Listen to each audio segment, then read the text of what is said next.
প্রথমে ডালটা ভালো করে ভেজে নিতে হবে, লাল লাল করে ডালটাকে ভাজতে হবে। আজকের রেসিপি হলো ডাল চালের খিচুড়ি। তো আমি খিচুড়ির জন্য এখানে গোবিন্দভোগ চাল নিয়ে নিয়েছি, এখানে ফুলকপি আর আলু নিয়ে নিয়েছি, আর এখানে ডালটাকে ভাজতে দিয়েছি। ডালের কালার এরকম চেঞ্জ হয়ে গেছে, পুরো লাল লাল করে ভাজা হয়ে গেছে। এবার এটা আমি নামিয়ে নেব। এবারে কড়াইয়ে আমি একটু সাদা তেল দিয়ে দেবো অল্প করে।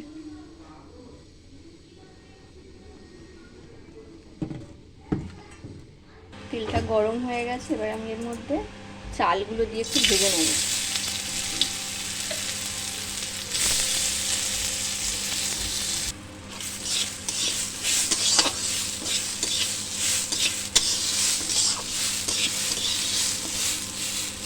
চালগুলো একটু সুন্দর করে ভেজে নেব তেলের মধ্যে। এখানে আমি চাল আর ডাল দুটোই ভেজে নিয়েছি, এবার ফুলকপি আর আলুটা ভেজে নেব। এখানে আলুগুলো আমি একে একে দিয়ে ভালো করে ভেজে নেব।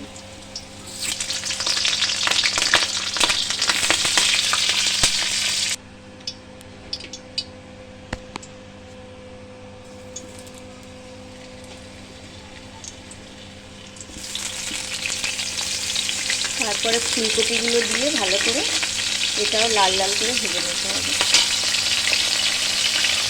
এখানে আমি আলুগুলো লাল লাল করে ভেজে তুলে রেখেছি, আর ফুলকপিগুলো ভেজে নেব।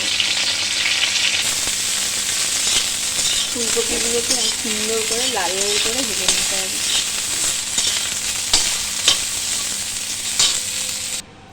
এবারে কড়াইয়ে আমি একটু সরষের তেল দিয়ে দেব।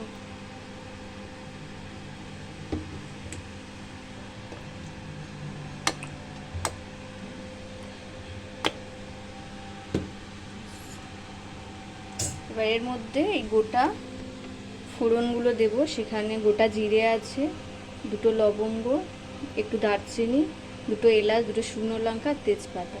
এটা আমি গরম তেলের মধ্যে দিয়ে দেব। এখানে আমার তেল গরম হয়ে গেছে, এবার এই ফোড়নগুলো দিয়ে দেব। ফোড়নটা হয়ে গেছে, এবার আমি এখানে আদা আর কাঁচা লঙ্কা বেটে রেখেছি, এটা দিয়ে দেব।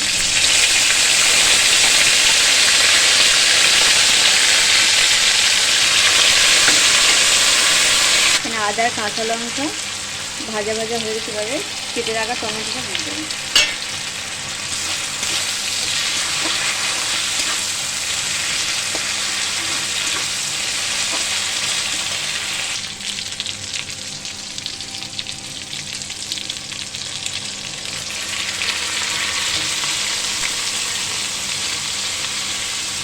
মশলাগুলো দিতে থাকবো। হলুদ,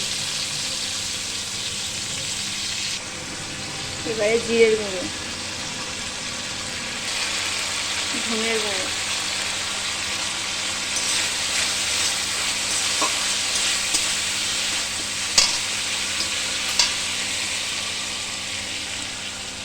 একটু একটু জল দিয়ে মশলাটাকে ভালো করে কষিয়ে নিতে হবে।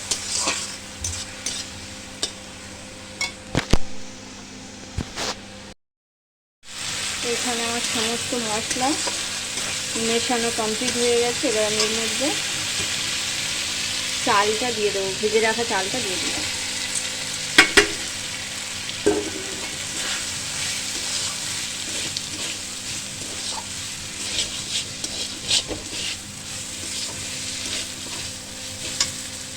সাথে ভেজে রাখা ডালটাও দিয়ে দিলাম।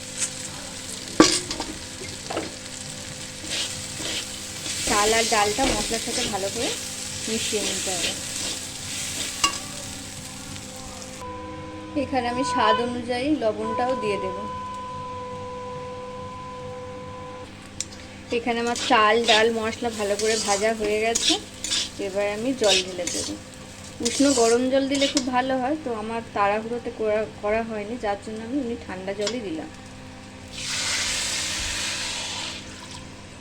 আর একটু জল লাগবে, দিতে হবে। সুন্দর দেখতে হয়েছে।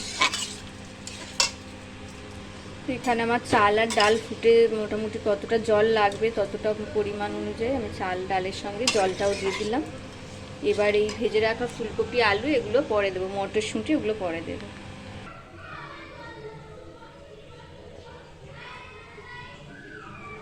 তো এখানে আমার চাল আর ডালটা মোটামুটিভাবে 70% সিদ্ধ হয়ে গেছে। এবার আমি এখানে এই যে ভেজে রাখা আলু আর ফুলকপিটা এবার দিয়ে দেবো।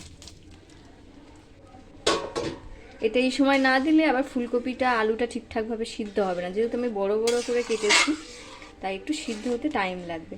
আর এখানে মটরশুঁটিটা রেখে দিয়েছি, ওটা এখন দেবো না, ওটা আরেকটু পরে দেবো। কতটা জল দিয়েছিলাম মনে হয়েছিল যেন খিচুড়ি জল বেশি হয়ে গেছে, কিন্তু আদৌ না। যখন চাল ডাল বেড়ে গেছে মোটামুটি এরকম দেখতে হয়েছে। এবার আমি এখানে মটরশুঁটিগুলো দিয়ে দেবো।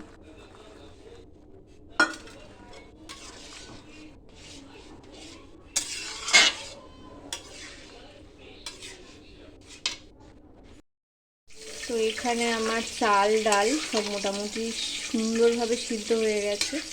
আমার খিচুড়িও মোটামুটিভাবে মোটামুটিভাবে না, রেডি হয়ে গেছে। এবার আমি এখানে খিচুড়িতে যেটা না দিলেই নয় সেটা হলো ঘি। এবার আমি ঘিটা ছড়িয়ে দিলাম।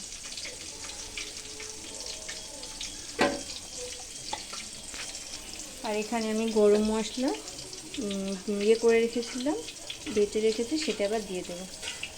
আর এখানে একটা কথা বলে রাখি, আমি স্বাদ অনুযায়ী একটু চিনি দিয়েছি, যেটা আমার ক্যামেরায় দেখানো হয়নি, যেটা অবশ্যই সবাই মনে করে একটু লবণ আর এটা চিনিটা একটু মিষ্টির স্বাদটা আর কি অবশ্যই চেক করে দেবে। তো আমার রেসিপিটা কেমন লাগলো অবশ্যই কমেন্টের মাধ্যমে জানিও। আবার দেখা হচ্ছে নতুন কোনো ভিডিও নিয়ে। আবার আমার ভিডিওটা ভালো লাগলে অবশ্যই একটা সাবস্ক্রাইব করে দিও।